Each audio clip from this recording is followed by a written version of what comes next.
Over the last 8 years of trading, I faced a lot of struggles, a lot of mental blocks that kept me from becoming a consistent, successful trader. I've lost big, and over the years, I've also won even bigger.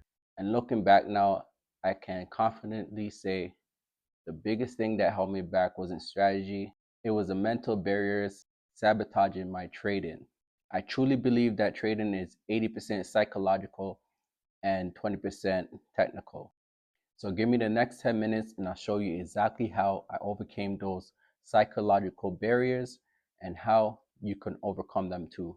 For those that don't know me, my name is Matt J. Taylor. I've been a day trader for 8 years. I've traded multiple personal accounts, passed multiple funded accounts, and received multiple payouts along the way. But none of that happened until I fixed one thing: the way I approach risk.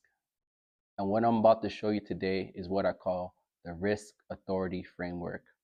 And make sure you stick around until the end because I'll share the exact best practices you could start implementing in your trading today. The risk authority framework will go over psychology, lot sizes, losses, wins, fear, and greed. Beginning with psychology. Psychology is the scientific study of the mind and behavior aiming to describe, explain, predict, and influence human actions, emotions, and cognitive processes. As a trader, it's our job to predict the market without any emotional attachment to a trade. The better we can handle our emotions, the better we could perform that job. Positive emotions when trading are happiness, joy, and confidence. Negative emotions when traded are anger, sadness, and nervousness. Confidence. Confidence comes from doing the same trade over and over until trading feels boring. You don't always need to be in a trade. Entering and exiting a trade shouldn't excite you. Instead, it should just be another trade. Stop thinking 10 minutes from now and start thinking 10 years from now. You want long-term success, not short-term. Nervousness comes from doubt that the trade will go as planned. You lose more than you could emotionally handle. Talk about lot sizes, and we're talking about the psychology of lot sizes, not the exact amount what you should be trading with. If your lot size is tied to the amount you could win or lose, wouldn't it make sense to focus on how much you could lose instead of how much you could win? Once your confidence is high and your nerves are low, add that with a great risk to reward on every trade you take, for example, 1 to 5 or better. Long term, you're guaranteed to win. Losses.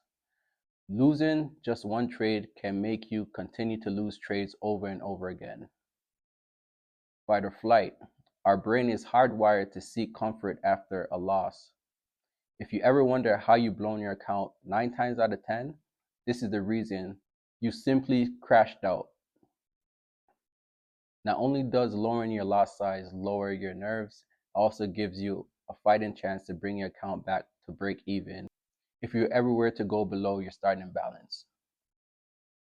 A simple trick to eliminate all fear is to lower your lot size by 50% after taking a loss that puts you below your starting balance, or when you start losing more trades than usual. It's always key to never jump back into a trade in the same session. And if you must, and you lose again, close your charts and walk away to avoid the crash out, because that is usually the first sign that you're not thinking right. Review your errors and avoid them as much as possible the next time you trade. You learn more from your losing trades.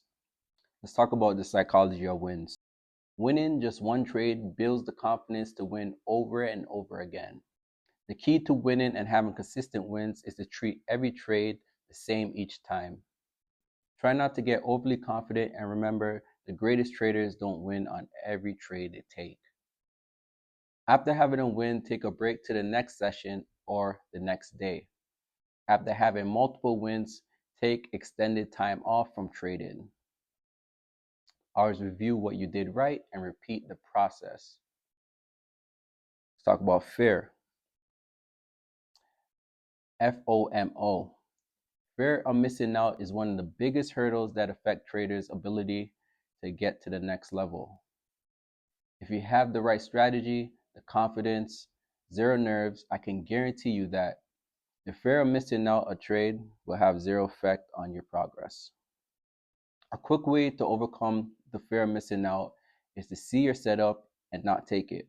Over time, you'll realize you could trade whenever you want, obviously only when you see your trade setup.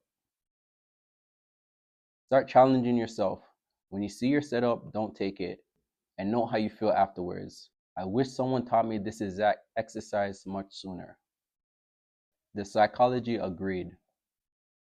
Since we're talking long-term career trading, you want steady income. Never risk more than you can emotionally handle. If you feel you need to be making more money, slowly increase your lot size only after you either double your account or you had consistent months of account growth, and you can emotionally handle the lot size increase.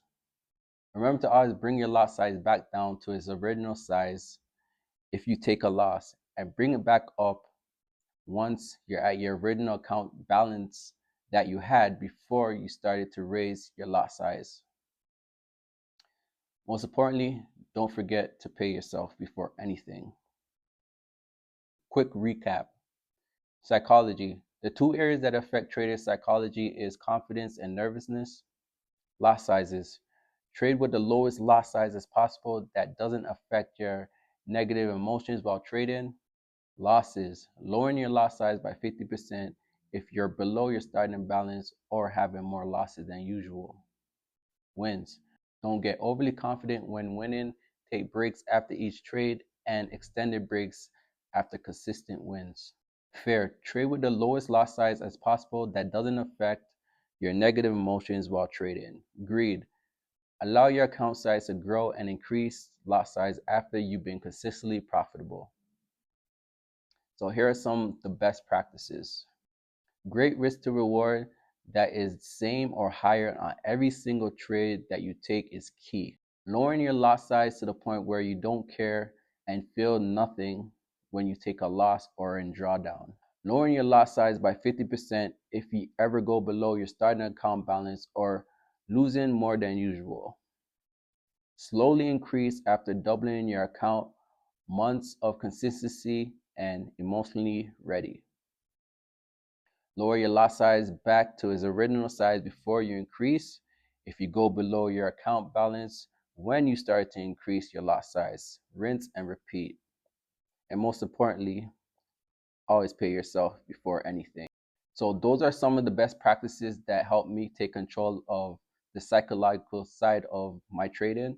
Don't try to do all these at once. Pick one or two of the best practices and start applying them today. So ask yourself, which one would you start with?